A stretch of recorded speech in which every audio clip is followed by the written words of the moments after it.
আসসালামু আলাইকুম ভিউয়ার্স, আশা করছি আপনারা সবাই ভালো আছেন। আজকের ভিডিওটি সম্পূর্ণ থাকছে গরু প্রেমিক সবার জন্য।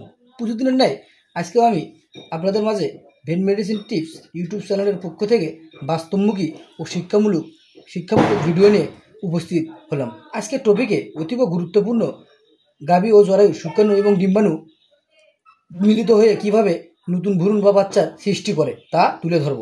আশা করছি আপনারা ভিডিওটি দেখলেই বুঝতে পারবেন এবং কৃত্রিম প্রজনন কর্মীরা কিভাবে বীজ দিয়ে থাকে। সম্পূর্ণ ভিডিওটি দেখলেই বুঝতে পারবেন। প্রথমেই আমরা যদি বলে থাকি, গবাদি প্রাণী বা গাভী বা বকনার বাইরের অংশটির নাম যোনিমুখ, যাতে বাংলায় যোনিমুখ এবং ইংরেজিতে বলা হয় ভালভা। ভালভার অল্প একটু সামনের দিক যদি যাই তাহলেই পাবো আমরা যোনিপথ, অর্থাৎ ভেজাই না। তারপরের অংশই পাবো জরায়ুর গিবা, বাংলায় ইংলিশে বলা হয় সার্ভিক্স। এই যে সার্ভিক্স দেখতে পাচ্ছেন। আর এখানে ভেজাইনার পরেই ইউরাইন ব্লাডার থাকে, ইউরাইন ব্লাডারের পরেই মূলত সার্ভিক্স থাকে। সার্ভিক্সের পর থাকে জরায়ু, ইউট্রাসের দুটি অংশ থাকে। একটা হচ্ছে ইউটেরিন অফ হর্ন আর একটা হচ্ছে ইউটেরিন অফ ইউট্রাস। তারপরে আপনারা দেখতে পারবেন ওভিডাক্ট, অর্থাৎ বাংলায় বলা হয় ডিম্বনালী।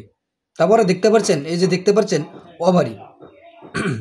ওভারি, বাংলায় বলা হয় ডিম্বাশয়। এখান থেকে মূলত ফলিকুল সৃষ্টি হয়। এই যে দেখতে পাচ্ছেন, এটা একটা ফলিকুল হয়ে আছে। এই যে দেখতে পাচ্ছেন আপনারা, এটাই মূলত এখান থেকে ফলিকুল বা ডিম্বাণু সৃষ্টি হবে হাজার হয়ে এখান থেকে ডিম্বনালীর ভিতরে যায়, অপেক্ষা করে। তারপর আমরা মূলত এই যে এখানে সিমেনেস্ট্রোটি লোড করা আছে, আমরা এইভাবে দিই। এই যে প্রথমেই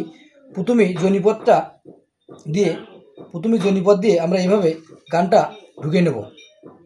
যদি গান ঢুকাতে কম বেশি হয় তাহলে ইউরাইন ব্লাডারে যায়, এইভাবে বাজে। কিন্তু না, এখানে না, আমরা এইভাবেই দেবো, তাহলে সার্ভিক্সে বাজবে।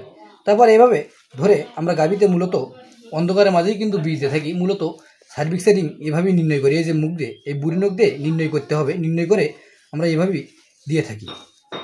এই যে এইভাবে রিংগুলো পার করে আমরা সিমেনেস্ট্রোটি এই যে জরাই দেবো। এই যে গানটা পার্সিং করে এবার এই যে এইভাবে বের করে আনা হয়। মূলত শুক্রাণুটা এভাবে যায়, সামনের দিকে এগিয়ে এই যে এখানে ডিম্বনালী আছে, এই যে আপনারা দেখতে পাচ্ছেন, এই যে এখানে ডিম্বনালী আছে, এই ডিম্বনালীর ভেতরেই মিলিত হয়ে বাচ্চা ধারণ করে এখানে থাকে।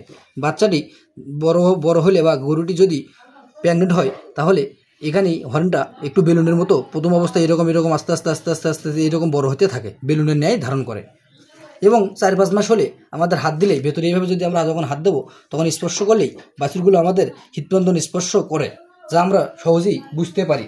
আশা করছি আপনারা সবাই বুঝতে পারছেন। এরকম নতুন ভিডিও পেতে ভেট মেডিসিন টিপস ইউটিউব চ্যানেলটি সাবস্ক্রাইব করে পাশে থাকবেন এবং বেল আইকনটি বাজিয়ে দেবেন। সম্পূর্ণ ভিডিওটি দেখার জন্য অসংখ্য ধন্যবাদ। নতুন ভিডিও পেতে ভেট মেডিসিন টিপসের সাথেই থাকুন। আসসালামু আলাইকুম।